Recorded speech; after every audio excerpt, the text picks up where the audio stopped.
Goeiemôre julle, Johan van Tonne saam met julle in die Bybel in 1 jaar. En vanoggend kyk ons saam na Matteus 15 vers 21 tot 28 en ek titel vanoggend se gedeelte: Geloof, jou uitnodiging na God se koninkryk.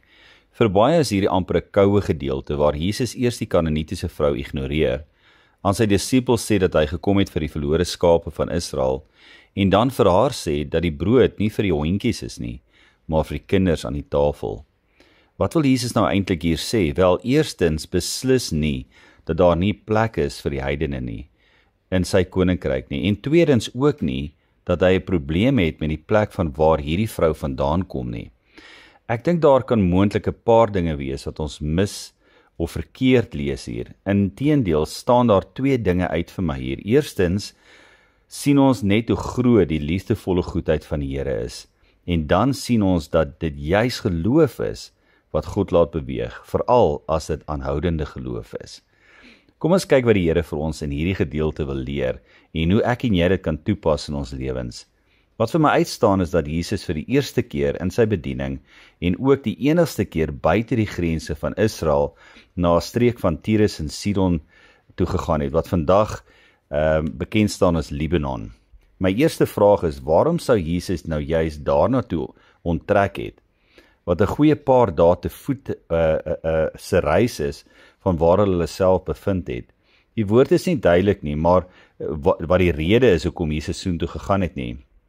Maar ek glo, die Here het 'n ontmoeting gehad met 'n vrou wie se naam nie genoem word nie, maar ons weet van waar sy is.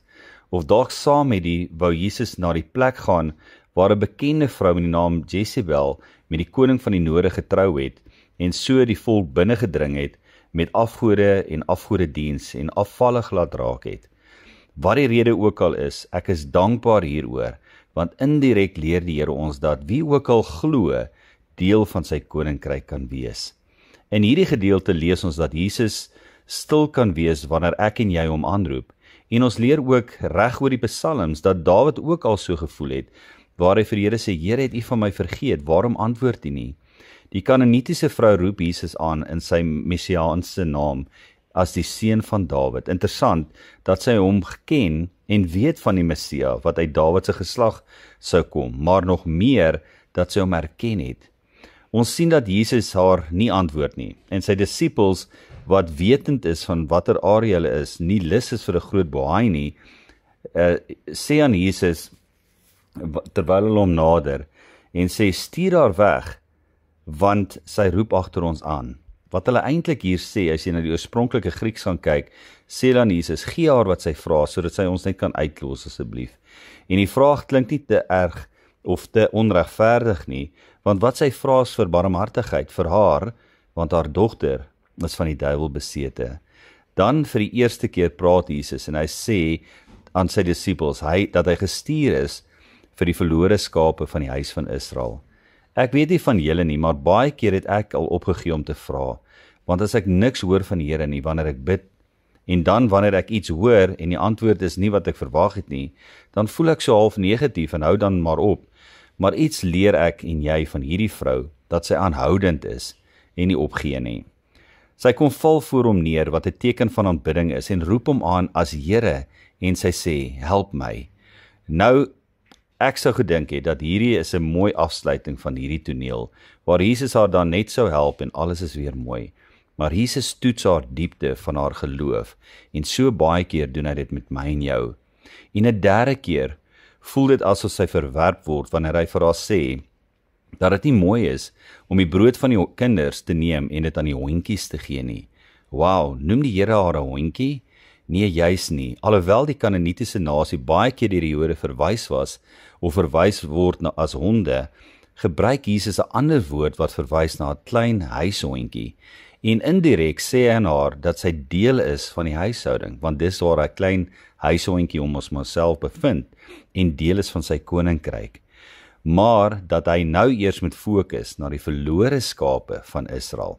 Ek weet nie van julle nie, maar ek is eerder 'n klein huishondjie in sy koninkryk as om 'n verlore skaap te wees. En ek dink in haar geloof besef sy dit, ondervind sy vir die eerste keer sy liefdevolle goedheid en antwoord Jesus in my eie vertaling, Ek is inderdaad 'n huishondjie en sal selfs met die krummels tevrede wees.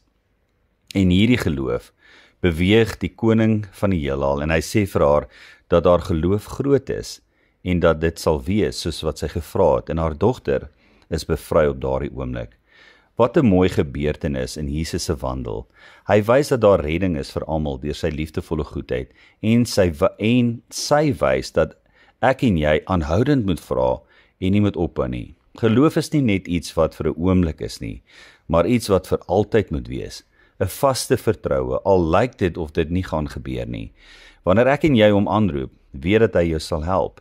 Juis hierdie geloof word ons toegereken as geregtigheid. Ek sluit af met seker die mooiste gedeelte in die Bybel waar God 'n verbond met Abraham sluit in Genesis 15, die vader van geloof, waar God vir hom sê om nie te vrees nie. Ek is vir jou 'n skuld en jou loon is groot. En Abraham vra, maar wat is my loon? Ek is oud en het nie eens 'n kind van my eie nie. En die Here wys hom die sterre en sê vir hom, jou erfgenaam gaan iemand wees wat uit jou eie liggaam kom. En dan sê Abraham die volgende in vers 6, en hy die Here geglo. Jy sien daar is 'n verskil wanneer ek en jy sê, ons glo in die Here, en wanneer ek en jy sê, ons glo die Here. Mag jy hom ook glo vanoggend, dat hy jou nooit sal verlaat of begewe nie. Staan vas in jou geloof vanoggend, al klink die stilte so stil wanneer jy bid. Al sien jy nie nou onmiddellik die deurbraak nie, bly in gebed en aanbidding, want hy is getrou. Mooi dag vir julle.